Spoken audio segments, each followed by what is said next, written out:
Hi, my name is Allison King, and I'm going to share 2 key principles and 8 types of process waste that come from the field of Lean and Six Sigma. And this information can be helpful to you when you're trying to improve the design of a process. So the first principle is continuous flow. Continuous flow means that the process keeps moving forward. So if the process has to stop for any reason, or if it has to move back a step, then waste is occurring, and the process has an opportunity for improvement. So to explain what I mean, here is an example of a process that violates this principle of continuous flow.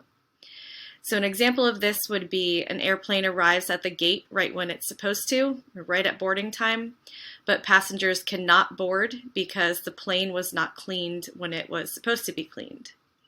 So because an earlier step in the process did not happen as it should or did not happen when it should, the process has to stop. So this is a violation of continuous flow. The second principle is value. So value means that any activity that occurs in a process is meant to transform materials and information into a complete product or service. And an activity is only value added if a customer is willing to pay for it. So value is defined by the customer and not by the organization. And again, to explain what I mean, here is an example of a process that violates this principle of value.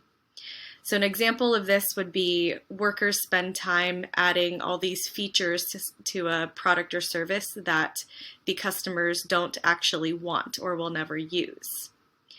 Of course, there might be some activities that the organization is required to do because of certain laws or regulations. So these activities are not considered waste. Even if the customer doesn't care about them, these aren't steps that you need to try and remove from a process.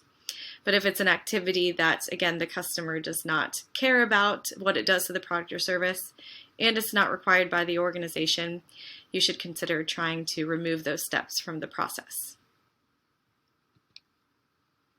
So now that we've covered the 2 key principles, here are 8 types of waste that often occur in processes, and when you spot them, you should try to remove them. The first type of waste is transportation. So this involves unnecessary movement of people, information, or equipment and tools between process steps.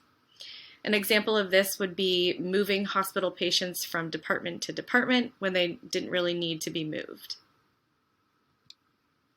The second type of waste is inventory. This involves gathering or storing materials or information that is not actually needed by the organization or the customer.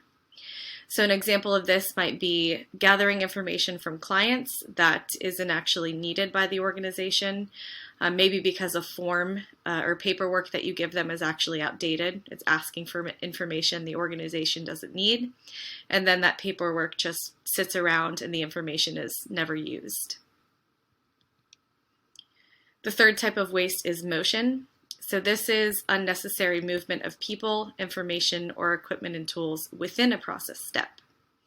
So an example of this would be people searching for tools and materials that they need to complete their step in the process because those tools and materials are never in a standard location. The fourth type of waste is waiting.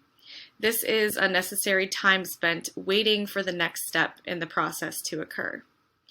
So an example of this is the example I gave earlier, where passengers need to wait longer to board because the airplane was not cleaned on time. The fifth type of waste is overprocessing. So this is doing more than what is wanted by the customer. And an example of this is another example that I gave earlier. This is when workers in the process add more features to a product that the customer doesn't really want and will never use. The sixth type of waste is overproduction. This involves producing more of an output than needed. So an example of this would be if a fast food restaurant cooks a batch of burgers right when the store opens to try to prepare for customer demand, rather than cooking just the right amount at the right time or when the customer orders. This can lead to waste because if more burgers are made than needed or than sold, they get thrown out at the end of the day. So it's product waste. The seventh type of waste is defects.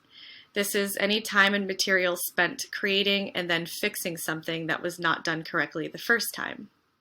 So an example of this might be a lab technician that needs to redraw a patient's blood because the doctor sent in the wrong order the first time.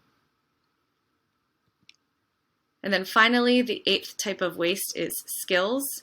This is an underutilization of people's talents, skills, and knowledge.